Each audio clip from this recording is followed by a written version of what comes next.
Hi, this is Haynes with Marketing with Audio and Video. I'm going to talk to you today about webcam videos.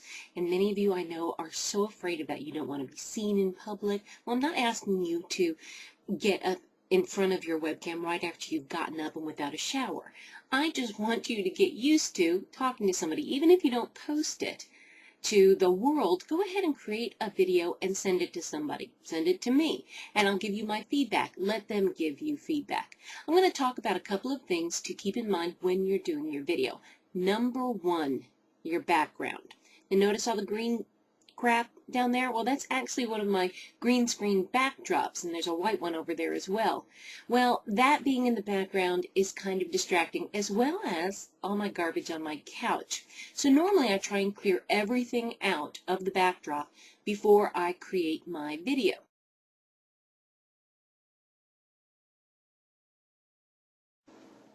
Another thing you want to pay attention to is how proportionate you are to the rest of the room. I've seen people who look tiny in their room, and then you have people who are very close up. So you want to be the main thing in the screen unless you're going to be doing some extra editing afterwards and putting something else in the video next to you. I'm going to show you a little trick here too.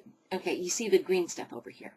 Well, what if I just move my chair and sit like this? You can't see the garbage behind me, can you? So that means I could just clean off my couch, and this would not be a bad backdrop. A little tricky, but it's something you have to do sometimes. So these are just a couple of little things. Now you can also use professional backdrops, which I have, but the stands to put them up are just too much for me to keep around. I just don't want to do that. I have thought about, if you think about those hospitals and the curtains that separate the room, well, I've thought about putting a track up there so I can just hang my white backdrop or my green backdrop and then just whip it around me when I want to be able to do a video. So that is another option. I've seen people use those, call them Chinese dividing doors, you know, the folding kind of wall that goes behind you. I think those look really nice. If I could find one really cheap, I'd probably get one of those as well.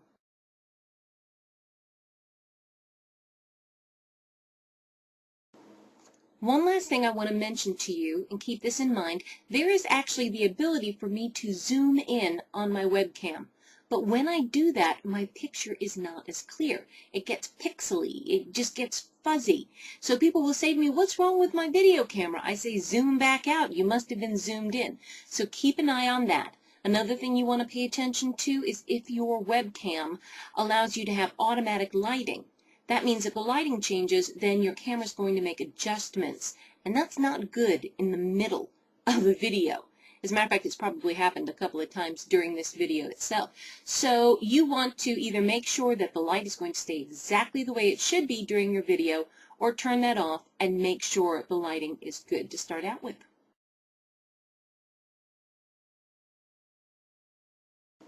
Last of all, and this is my personal preference, I don't think you should have to do a video all in one pop, meaning an entire 10, 15 minute, even 5-minute video.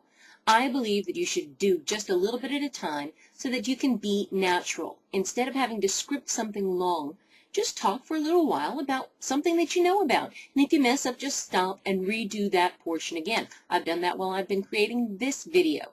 So I believe that doing audio and video should not only be simple, but it should be fun, and you shouldn't be all tense about it.